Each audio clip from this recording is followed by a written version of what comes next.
Good morning, everyone. Infertility has become very common with approximately 6 million women who have difficulty becoming pregnant or staying pregnant. We are going to talk about the efficacy of acupuncture for infertility in men as well as women with Dr. Yaron Seidman. Dr. Seidman is a licensed acupuncturist of international repute. He is a Chinese medicine fertility specialist, a researcher for the last 30 years, and author of 8 books on fertility. He's an international teacher, lecturer, and founder of the Hunyuan Fertility Method, which now has branches all over the world. I am Amita from Nourish Dog, a platform for natural and holistic therapies. I am super excited to have Dr. Seidman with us live from Connecticut. Welcome, Dr. Seidman.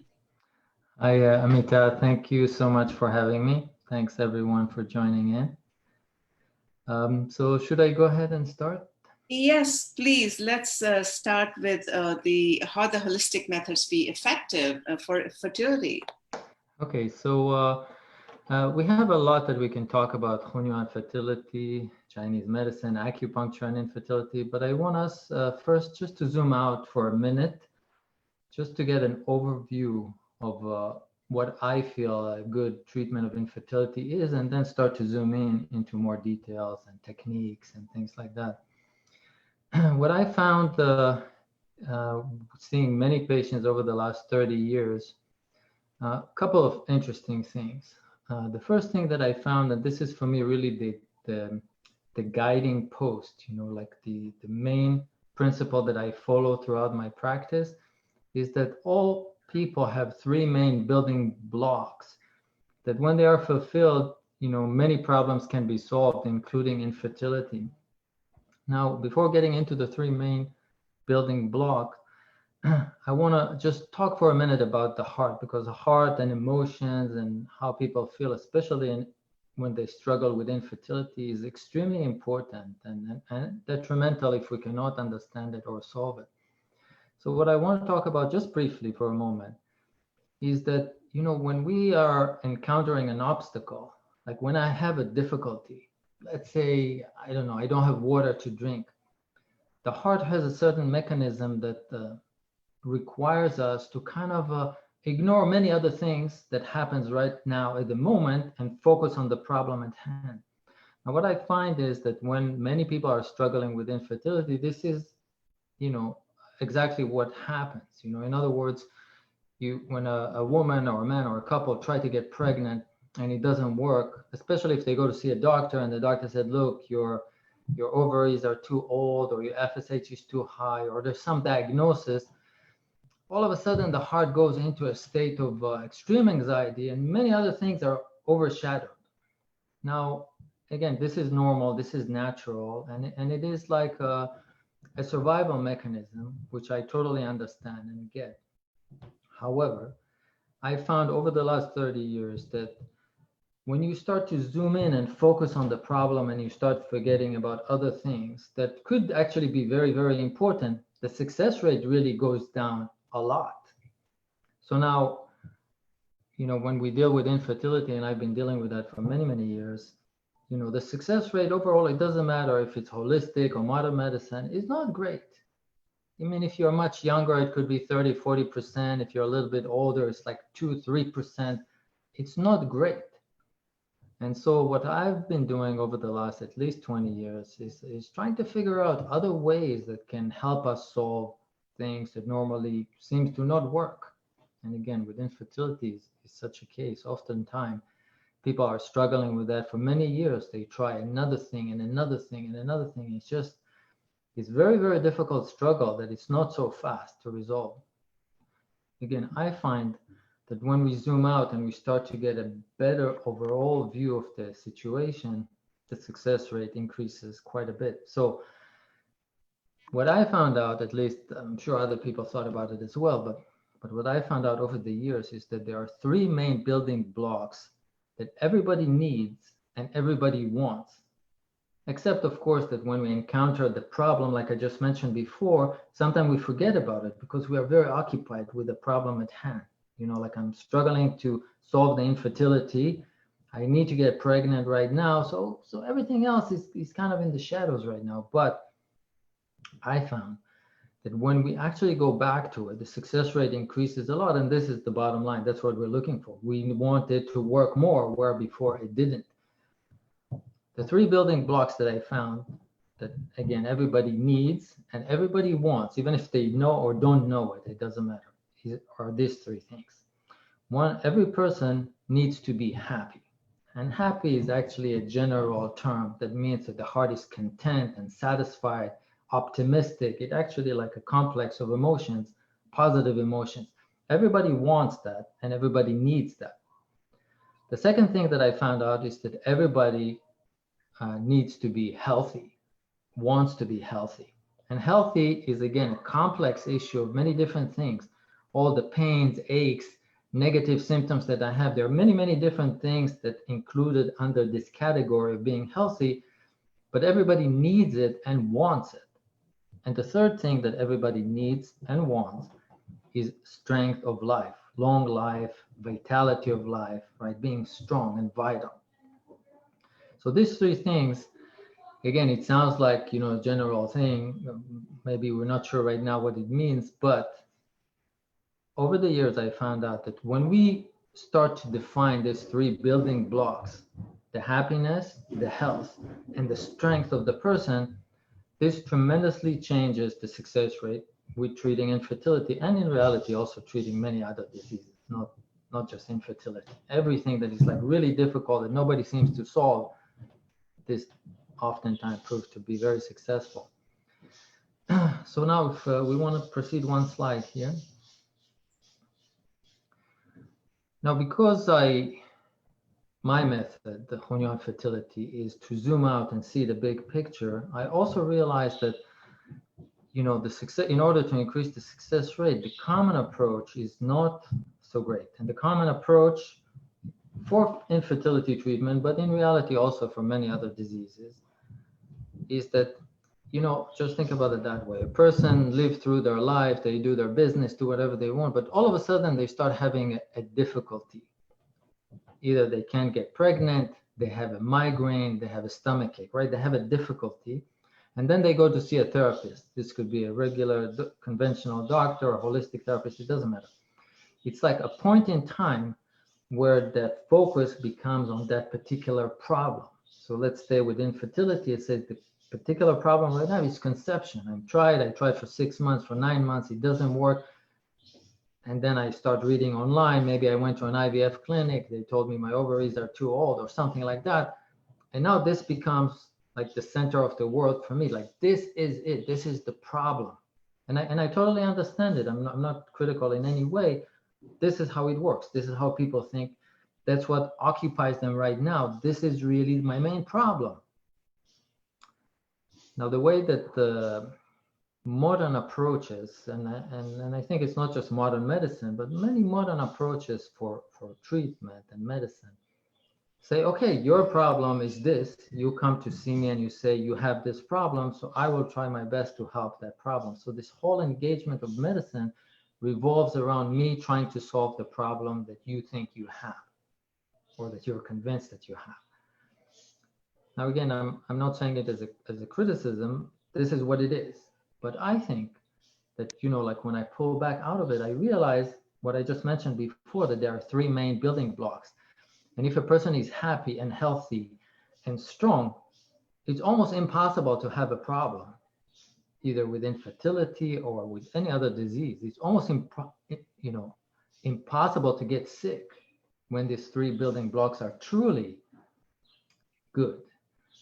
So the common approach is when someone comes in and says, I cannot get pregnant, is that I will try to address the cannot get pregnant. This becomes the focus, which means I zoom in. I zoom in onto the problem. And again, many people think that it's really great. I think sometimes it is deficient, especially with infertility treatment. And the modern approach will say, after we're successful, right now you cannot get pregnant, but after you get pregnant, then you go to the OBGYN and they will start figure out how to make your baby healthy. And then when you give birth, Then we'll figure out if you have problems or if the mother had a problem during the pregnancy or postpartum, and then we'll address those problems. In other words, every time when there's a problem, we try to address it as it comes about. And for me, I think this is a little bit not planning ahead enough. It's always waiting for the problem and trying to address it. So if you flip for the next slide, my approach is a little different. I think, just the one before, right? The one before. So not this one, yeah, this one. So it's similar to the other building blocks, but the blocks are arranged differently. The mother is now in the first position and not in the last position. So the regular approach is to address the problem heads on.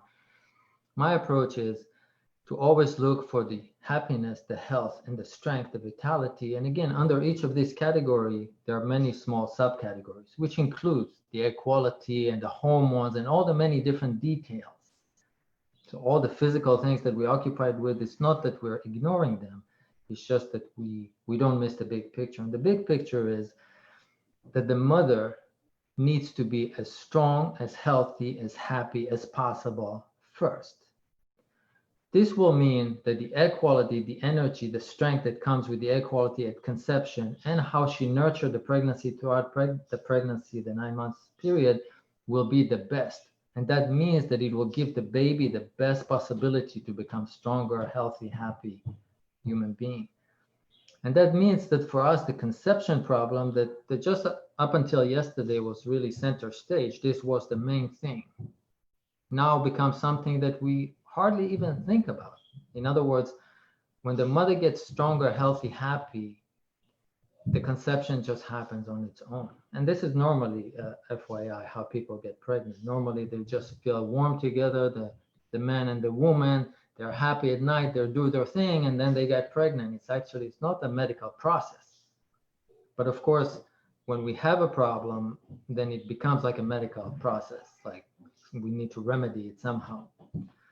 But again, I feel, and my experience shows that over the last 30 years, that when we are able to zoom out and give health and happiness and strength a priority, many problems are solved on their own, and the success rate is quite amazing. Like I have, and I will share a couple of case studies, but I just want to mention now one, and just briefly.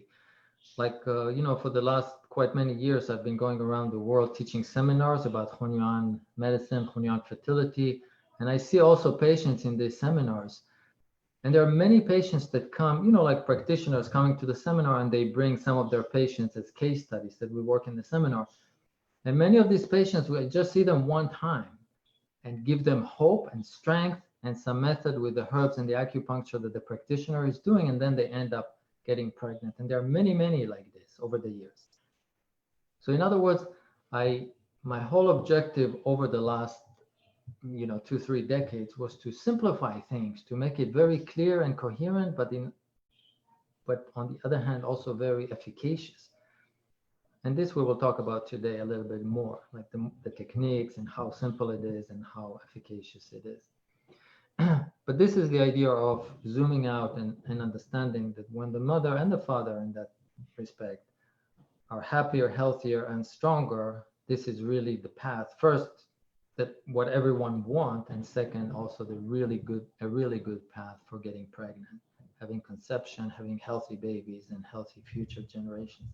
Okay, if we flip to the next slide, we'll start talking about more details.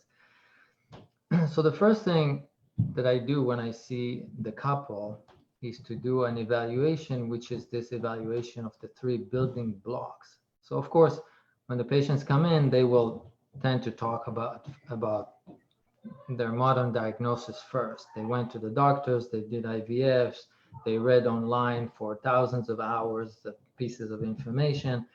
And the first 10-15 minutes, they tell me about all the diagnosis, and they put a big stack of blood tests and things. That's the first part of the meeting. But then the rest of the meeting, which sometimes could take 2 hours or 2.5 hours, is me talking to them and finding out about how healthy they are, meaning their body and their different components, different compartments, how well is it working. And then the heart, which is a totally different topic, requires totally different tools to understand, to diagnose, and then to help. I start to evaluate the heart mechanism, how it works, how they feel, how desperate they are, how much energy is lost from the heart. And again, this is a huge topic in it for itself. And finally, I evaluate how their unification or strength, the vitality is. So I just want to explain briefly these three: the body, the heart, and the unification. Again, each one of them is a huge topic, and just give a short synopsis of what it means. Our body is a physical vessel that helps us synchronize with nature. In other words, we have many different systems in the body: eating, drinking, digesting, going to sleep, blood circulation, nerves, all kinds of things. But really, if you unify the entire body, all the million different systems that exist in it, the body has a very simple task, which is connect me to nature, harvest energy from nature, and allow me to do unification or recharging. So in other words, if you think about conception, the early stages of conception, the sperm and the egg get together and we create an embryo, which is a living entity. But the reason that that living entity cannot survive outside of the body is because it does not have the body. Like the embryo does not have a head, lungs, stomach thing. So if you take an embryo, even though it's alive, and I'll explain in a minute what it means to be alive, even though it's alive, if you took the embryo and put it outside on the table, that embryo will not survive because there's no place to put air in it. You cannot put food or energy in it. And from that, we can deduce what actually the function of the body is. So when the embryo does develop a body with all the different systems over 9 months and is being born into the world, the reason that that life then does not terminate, but rather continue for another 100 years is because the body now can support the life that exists within it by connecting to nature. So I have muscle, skeleton, and so forth. I can reach out to an apple. I take the apple, I chew it, I digest it, I harvest the energy from the apple, and then I bind with that energy. So this is a cycle. We call it the body cycle, or in our language, in Hunyuan medicine, we call it the water outer circle. It's the physical complex of actions that I do physically to interact with the world. This is the body. Now, when the body does not work well, we say that the circle, this outer circle, representing, ever ongoing cyclical actions that my body is doing physically, start to lose its rhythm. So when we're looking for a disease in the body, that includes all the myriad symptoms. In other words, you feel hot, you feel cold, you feel nauseous, you have diarrhea, all these things. We say the body lost its rhythm because the body is a physical vessel, a physical machine, that its job is to rhythmically synchronize with nature and connect to nature, the purpose of which is to harvest energy from nature and bind with that energy. This is what the body is and how it works. And again, this is a very long, big topic that I just briefly introduced what it means for us in Hunyuan medicine. The second thing that a human being has is a heart. A heart does not only talk about the pump, the blood pumps, but rather all the emotional, all the spiritual sides for a human being.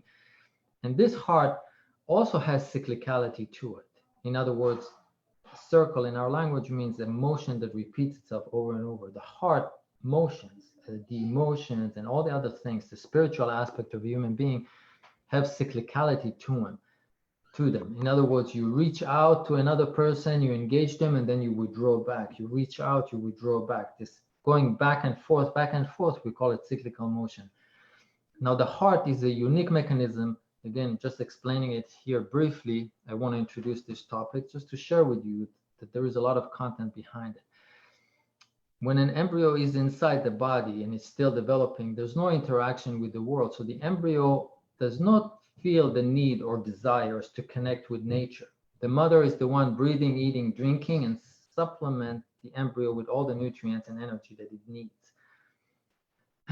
And this is what we call the pure heart or the inner heart. But when the baby is coming out and you cut the umbilical cord, now the baby needs to self-sustain. It needs to get milk, it needs to breathe air, it needs to drink water or milk or whatever. The heart has to change a posture from being in a state of unity inside the uterus, meaning being like this, I'm one with the world, to something that has to interact with the world. And we call this a dichotomy, a heart that wants and doesn't want, heart that has desire and no desire. This is what we call the outer heart. And so when we look at the heart of the human being, it has two components to it. One we call the pure heart, or the inner heart. This is like when we're an infant inside the womb, which is totally pure and connected to nature. And the other is the desires and the needs that I have. And this is again a survival mechanism. So when I have desires, it helps me survive. Like I need water, I'm hungry, I'm thirsty. This is the external, and which is perfectly fine to have desires, to have needs, to recognize that I'm myself, I'm different than the world. It's all very good. The problem that we have is that this survival mechanism of the desire, what we call the outer heart, start to aggravate over the years, or could aggravate. Of course, it could be very peaceful heart, very happy heart, but many times it aggravates. Aggravates means the dichotomy or the movements of the hearts become bigger, and that means it consumes more energy from the body. And again, a huge topic. I'm just giving a short synopsis to share with you that when I diagnose a couple or a woman, depending who's coming to my office, the first part of the diagnosis is about the body, the circle of the body, which parts are not synchronizing well with nature, what symptoms are there, and then I need to figure out what to do about them. The second part of the diagnosis is to try to figure out the heart. How much is the heart discharging energy, and is it proper or not proper? We also call it, is it centered or not centered? If the heart has tremendous amount of friction or motion, the energy of the body is being consumed too fast, and that makes the ability to get pregnant less plausible. Now, this is, again, another topic that if you go into it, into the fertility world, especially with modern fertility treatment, which again, I appreciate a lot, but there's a lot of emotional stress going on with the procedure, not in no one's fault, it's just because the procedure is like this. There are many tests every day, there are a lot of tests, and you're waiting for the results. So this anticipation for the results takes a tremendous toll on the heart as far as anxiety and energy that is being wasted. So again, for me, it's like my job as a practitioner is to optimize the condition for the patient to get pregnant as much as possible. So if I suck the energy out of her, even if I have good intention, it doesn't matter. It actually decreases the chances. So again, we're talking about not something that is lofty, but rather something that is very practical, like what gives the best chance for it to work. And these are the first two things that I explained already. One is to figure out really what's happening in the body and fix it. And the second, figure out what happens in the heart and fix it. And definitely not create extra friction that drains the heart. That's the second part. The third part, which is extremely relevant and important for fertility, is the unification. The unification is not the body and not the heart, but rather I call it like the batteries, like the amount of my body's ability to recharge energy. So remember, I just mentioned before, the body's job is to go to nature and take energy and digest it, metabolize it, and then unify with that energy. So when you look at me, you can't tell what I ate for breakfast today. You just look for you that I have energy.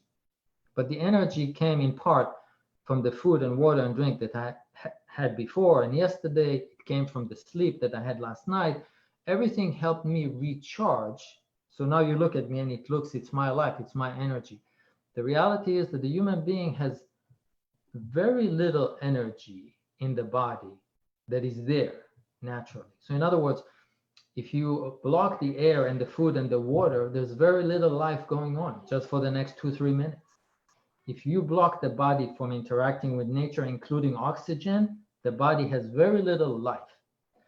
But if the body is working properly and I constantly can connect with nature, get more oxygen, more food, more water, I harvest the energy, I bind with the energy, it looks like I have life for 100 years, right? This is part of the logic behind this cyclical motion of constantly harvesting energy and bringing more energy, and binding with it.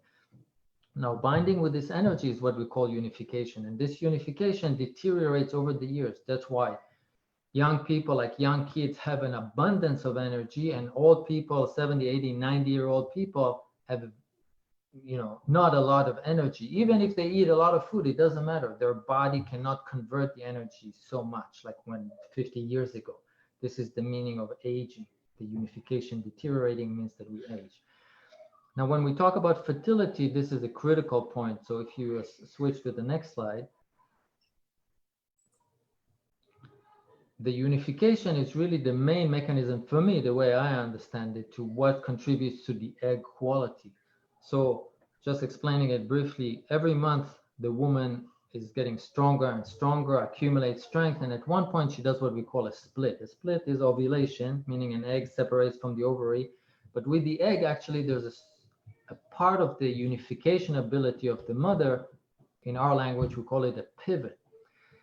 In other words, it's not just a piece of tissue, but rather it has like an energetical component to it. Again, in my language, it's called pivot.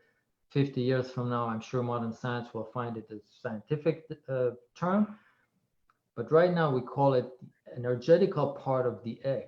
Now, you can see it clearly that when a woman is younger, and her, not just younger, but when her unification is stronger, like she seems to be more vital and healthy, when she ovulates, she tends to get pregnant more. If she's weaker, sicker, less happy, and older, she tends to get pregnant less. This is the logic that I follow to show that when you can get the person stronger, happier, healthier, the amount of pivot in the egg will increase. And this happens in my clinics hundreds and hundreds of times. So you could see people that could not get pregnant before, the embryo, the eggs were tested, poor egg quality, no eggs in the ovaries, whatever stories you want, but then all of a sudden they get pregnant and they have beautiful babies.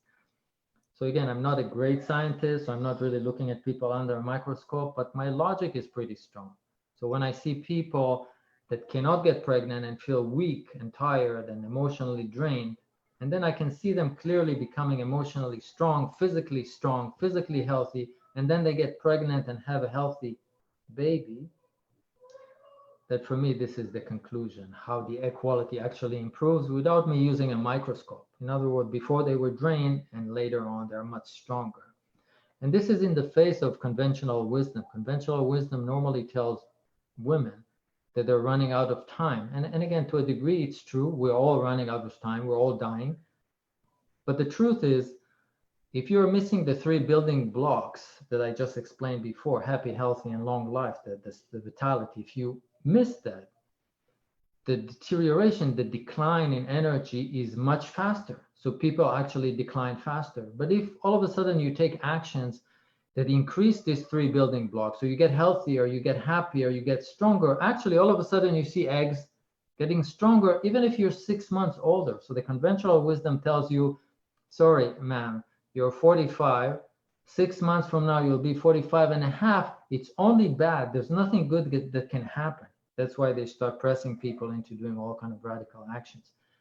But my experience shows very different. Many times I have people that just got older 6, 9 months, and they're much younger in our language, which means their unification has gotten stronger compared to before. Their body has gotten healthier. The heart state of the heart becomes much happier, and then they get pregnant. So again, this logic of 6 months later, you're always going to be worse is actually false in my experience.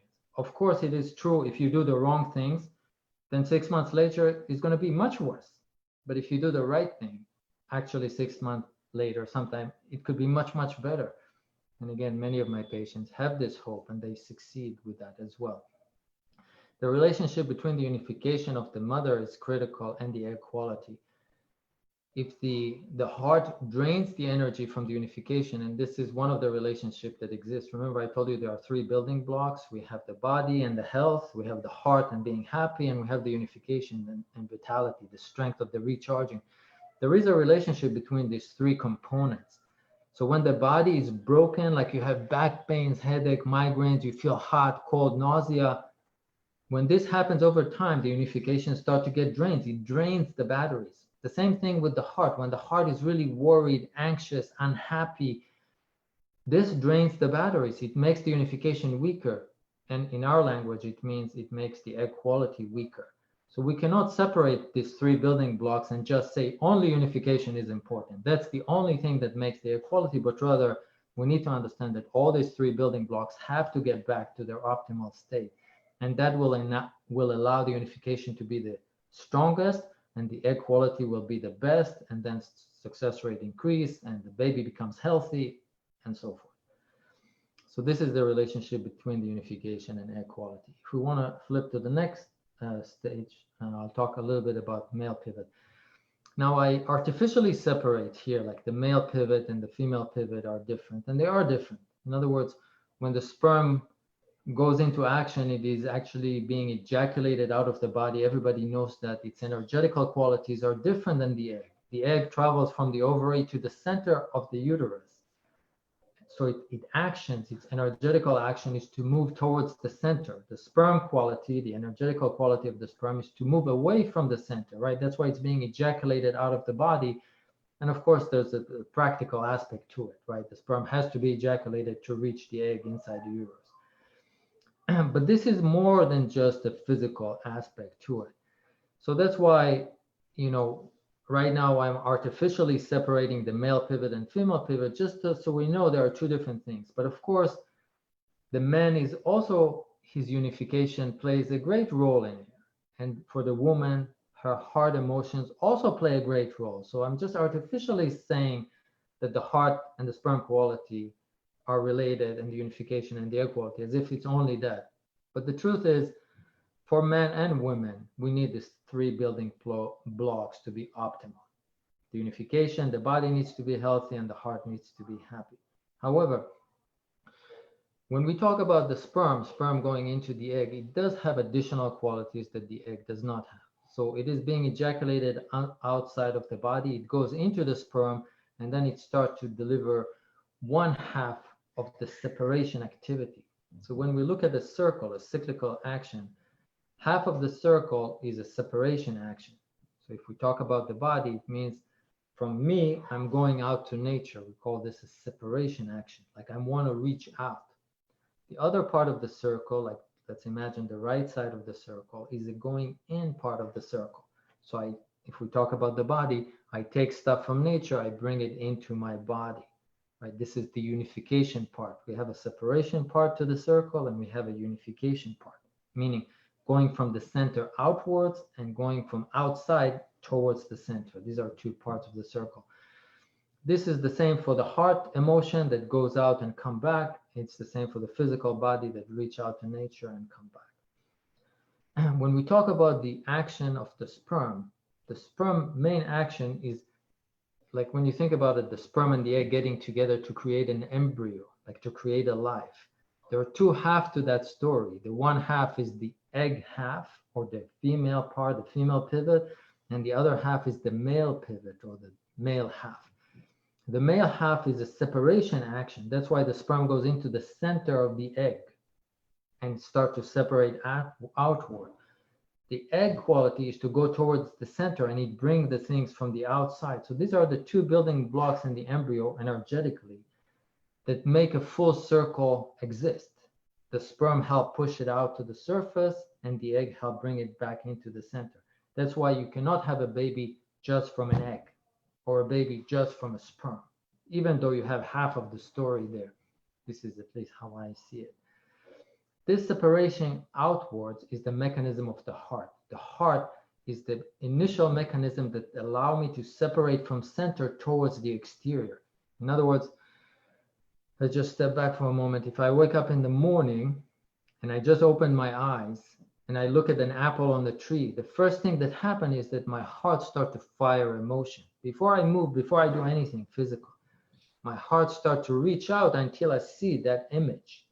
And then I start to interpret it, feel it, know what I want to do about it, feel hungry and so forth. Let's say we're talking about an apple. The action of the heart is to separate from center, like to make me not like at night. At night, I'm like a rock, unified with nature. And then when I wake up, my heart starts to separate. This quality is the main quality in the sperm. It's the separation quality. The female quality in the egg is the opposite. It's the one that contracted, that helped it go towards the center. Many times, the reason that I mention it right now here is that when I see couples, because of modern technology and how they gear towards the treatment of infertility, 5% of the cases have some male factor infertility, and 95% of the cases, the focus is on the woman. But my observation is totally that that's not the case. The only thing is that many times the husband is impacted on the heart front, and there's no diagnosis for that. There's no modern diagnosis. It doesn't show in how the sperm swims and stuff like this, like the motility, mobility, that kind of thing. It's a very different aspect of a problem. And so I'm pointing it out. The main treatment of male infertility is through heart method, how to make its heart working much stronger, even though you could also use acupuncture and herbs and so forth to strengthen the other things, the body and the unification and so forth. So this is the difference between treating female infertility and male infertility. It's not the same. It's not like the same treatment for him or for her. The heart plays a dominant role in the sperm quality, and the unification plays a dominant role in the female infertility. If we switch to the next slide. So now we want to talk about the treatment. Normally this is like, what everyone wants to know. What do I do? How do I get the success? The truth is, what I said up to this point is extremely important. When we are able to understand the entire picture, that will lead us to choose the treatment, what to do. So, for example, if I narrow in on a problem and I said there is poor egg quality, the doctor said there's poor egg quality, and poor egg quality means that the unification is weak in my logic. So if that's what I think, I can use some herbs, which I'll explain in a moment how to do herbs to improve unification, and that may or may not work. If I pull out, if I zoom out, and I really evaluate the 3 building blocks, I would find that many times, let's say we're talking about the woman at this moment, there is a lot of emotional things going on, and the heart is taxing a lot of energy. And these taxing of energy makes the unification weak, and that in turn makes the egg quality poor.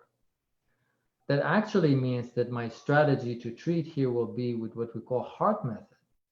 So if I don't know or ignore the heart problems that the woman has, and I just use the herbs, I will find out that it's not that effective.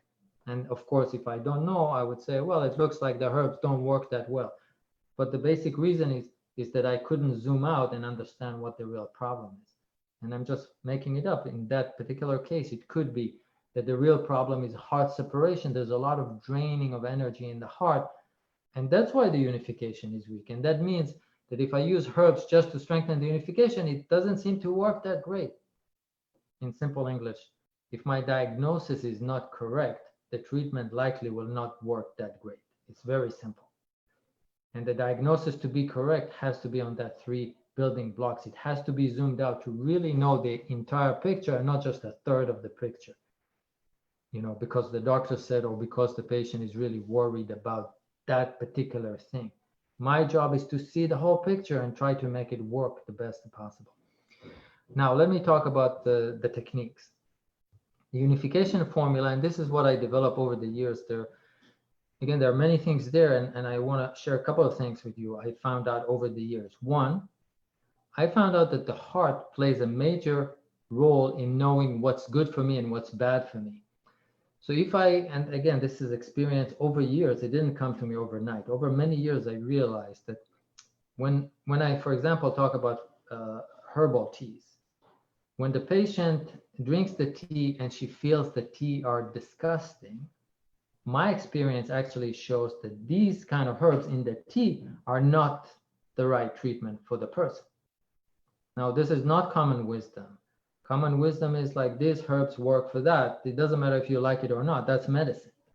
And that comes from modern understanding of medicine. The modern understanding of medicine is that you need to get treatment which could be very uncomfortable, very painful, but at the end you'll get cured, and that's the prize. So everyone is waiting, when we talk about medicine and medical treatment, waiting for the prize at the end. But I found out that the body, the heart, the mind is actually a very intelligent kind of organism. And it is actually able to know intuitively if things are good for it or not. So if we just talk about food, for example, if you look at an apple that is rotten and smelly, stinky, you don't need to be a professor to know that that's not good for you. You actually don't even need to eat it to know that you don't like it. You just smell it, you look at it, your body gives you cues. Don't eat it.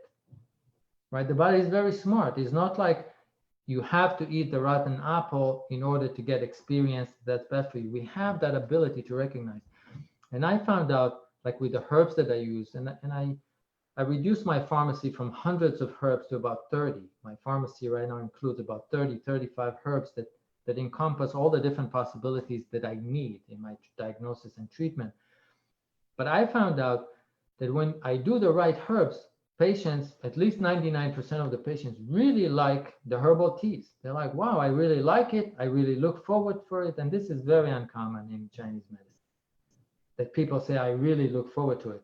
I also have herbs that taste really bad to some people.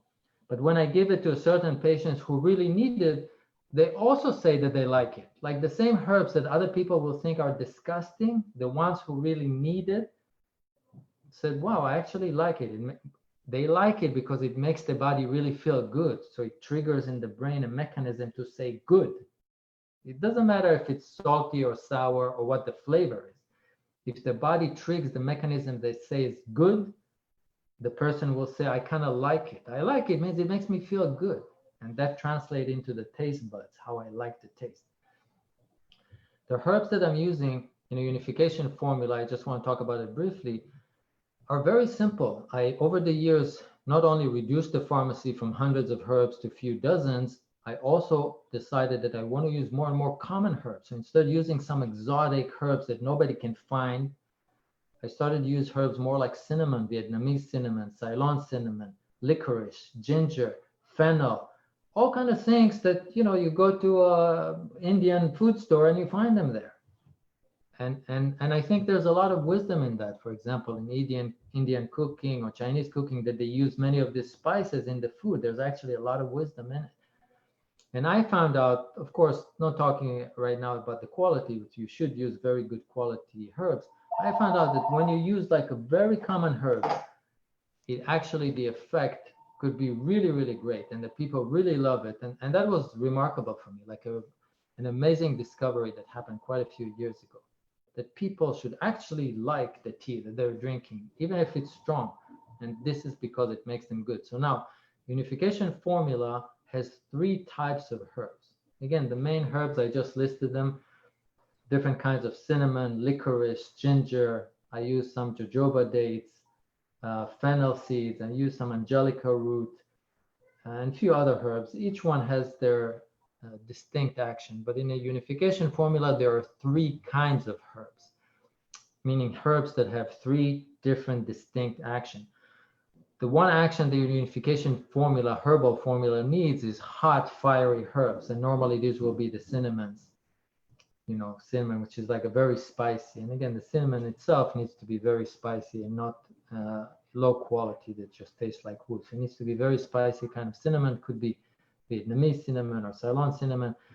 So the unification formula needs hot, fiery herbs. Like to give, that's what gives the energy for the body. The second part for the unification formula is what we call a submerging element. A submerging element normally will be sweet. So I use either licorice or prepared licorice or jojoba dates, but it could also even be regular sugar or honey or things, anything that is sweet helps submerge the fire. Submerge the fire means that you eat fiery or drink fiery spices and it doesn't go to your face and you feel hot and the face becomes red. It looks like the heat disappears. Disappears means it stays inside the body. It doesn't come out to the surface. So these are the second kind of herbs we call submerging herbs. Herbs that are sweet and help submerge the fire. The third type of herbs is what we call spinning herbs. Spinning herbs help merge the submerging herbs with the fiery herbs. And typically we use ginger. Ginger will be the herbs for that.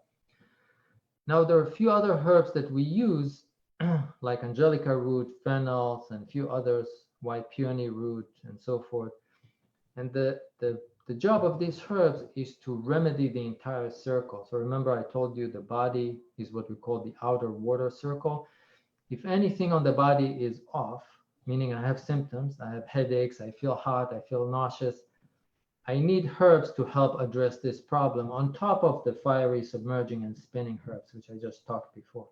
So when we talk about making a unification formula, even though we don't have many herbs, we have very clear, specific actions for each single herb, what it does, where on the circle it is. And again, this is part of our diagnosis to find out what is wrong in the circle and which herbs should I use to countermeasure that. So this is in a nutshell, what is the unification formula, the building blocks of it, and so forth. Now, unification formula has a tremendous effect.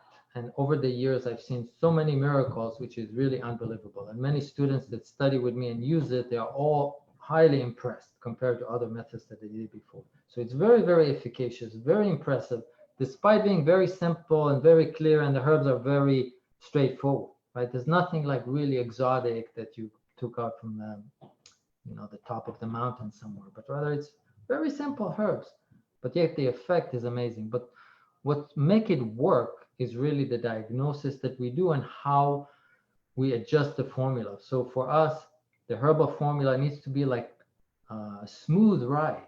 In other words, I tell my patients, when you drink the tea, you need to tell me right away if you feel something is off. Like you start feeling a little bit hot, they need to tell me right away. They should not tell me next week when I see them.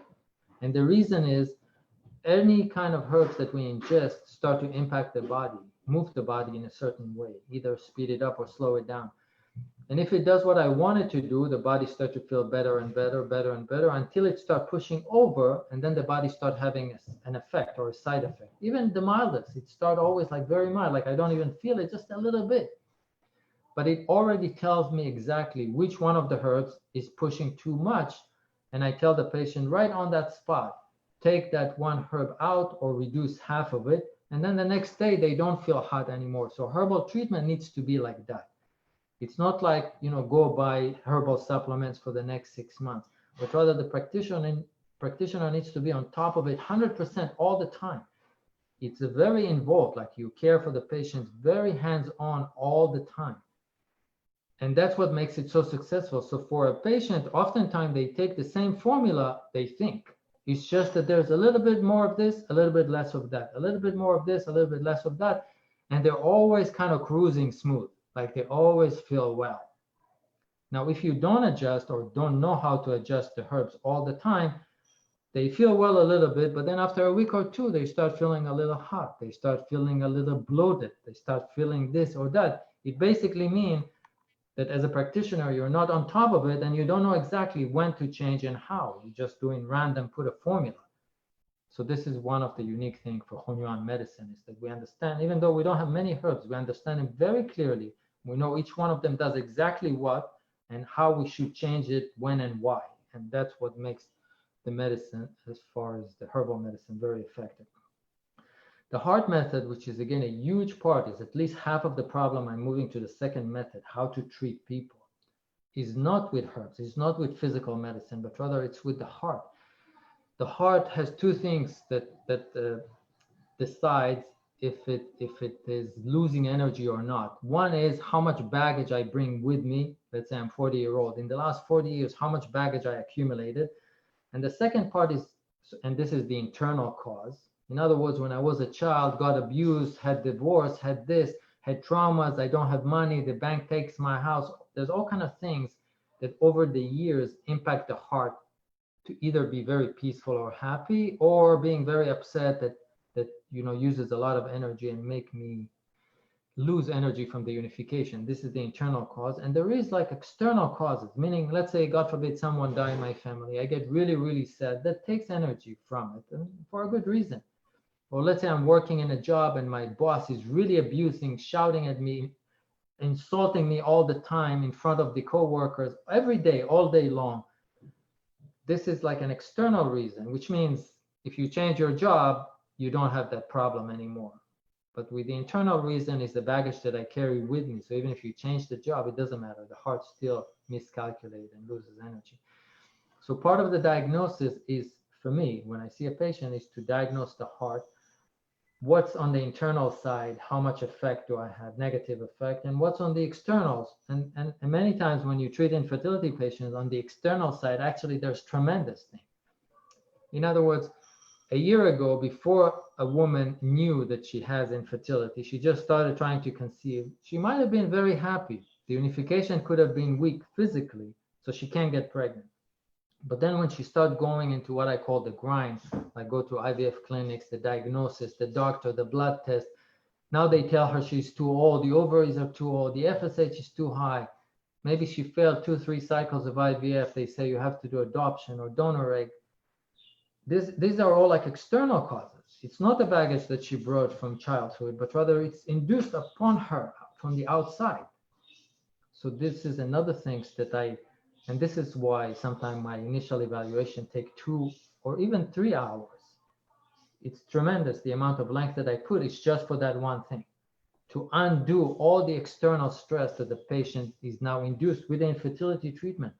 I give my patients a tremendous amount of hope, even though they came to me totally crushed after, let's say, a year or 2 of failed IVFs and stuff, totally crushed. There's no way they'll have children in their life. I need 2 hours or 2.5 hours. 90% of it is just talking to them about the heart, about what we can do, how we'll do it, what she needs to do, how it will happen. Other people that won't like it through it, I give it everything that I have. And most people, maybe 99% of them, comes out of the first session a totally transformed person on the heart front. The body is still weak. They can still not get pregnant, but the heart is totally transformed within the first session. This is why, like, I had patients in some of the seminars that I didn't really see them more than once, except that I talked to them for a long time, and they were sitting in the class listening for hours how I give hope. And that totally transformed their energy in the heart, and that's halfway of getting pregnant already, without even starting with the treatment, like with the physical treatment, herbs and acupuncture. So these are the 2 things. Dr. Seidman, we'll have to wrap up soon because. Okay, I'm almost finished. So. All right, great, thank you. And the last thing is the external method. The external method includes the acupuncture, body rubs, heat packs. There's a method that I developed, which is like using heat and cold packs. So you can use needles, but sometimes needles are not optimal. So I use what I call Wuji therapy. So these are all the acupuncture and the heat packs and everything are like external therapy. Acupuncture has a great advantage because when people lie down and if you use the acupuncture correctly, this could also help the heart. So this is one of the methods, aside from heart methods, which are like meditation and things like that, is using acupuncture to reach to the heart. That is possible. And the other is to help the body. The acupuncture and external methods have a tremendous effect to help the body. Remember, we said we need to repair 3 building blocks. The body needs to be healthy, and this is where external therapy are the most efficacious. The herbs is the best option for increasing the unification, and heart methods like meditation and other things that I'm teaching. And you can see all this many different courses. Hunyuan.org is this school where I teach these courses. This is where, you have 3 different methods, how to address the body, the unification, and the heart. And I think that this is the last slide. Yes, so we thank you so much. So sorry that I'm talking so long, but there's a lot of things to say, and I just try to give as much as possible here. No, I think it is beautiful. Maybe we'll have to have you come back to narrate the case studies because unfortunately 10 a.m. We have 1 hour session today. Yes, I did tell you that I'll talk about the case studies. I want to open it up for questions. So and please put your questions in the chat window, and you can we've written our email how to contact us. I'm going to stop share right now and see if okay. All right, any questions before we wrap up?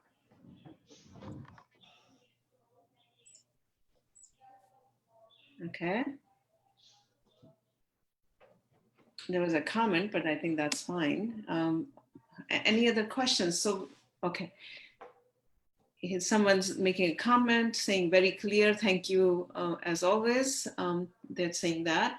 We will have to have Dr. Seidman come back and talk about some of the case studies, which I was hoping we'll get to, but I think that it was very important for you to make everyone understand the building blocks that you spend so much time. I think it's very important. It's not just sticking the needles, in someone's body and boom. Well, the thing is, the Hunyuan medicine which I developed over the last 20 years, is actually very distinct from Chinese medicine. It comes from Chinese medicine. That's my building blocks originally, but it's very different. So if I start with a case study and start explaining which part of the circle I want to slow down, how to increase unification, I mean, all the students who study Hunyuan medicine with me in the past, and there are many of them, they understand it right away because they know all the content. But if I do a case study for people who didn't study Hunyuan medicine, it's all like different language, like everything. All the concepts are new unless you studied it, I see. So that's why it's harder to say why I use this herbs. Like I tell you, like I explained how I do unification formula, but how to adjust it, why did I remove this or that? There's some content that needs to be described there to be understood. You know? Okay. What do you suggest that we have after a month or so another session to just go, or someone has to study, maybe an intro session? Yeah, okay. I mean, I'm happy to do, like right now I have on my online school, I have 4 courses: Hunyuan theory, we call it circle theory, we have Hunyuan herbs course, we have Hunyuan acupuncture course, and we have Hunyuan fertility course. Each one of them is 18 hours. Oh my God. Yeah. No, we want to reach to the end user. How it's useful. We don't want people to become acupuncturists here. Right. So the purpose of this webinar is like an intro. Said, hey, there is this world. Yes. You know, but like when people do, for example, this Hunyuan circle theory, then it becomes very clear how we do the diagnosis.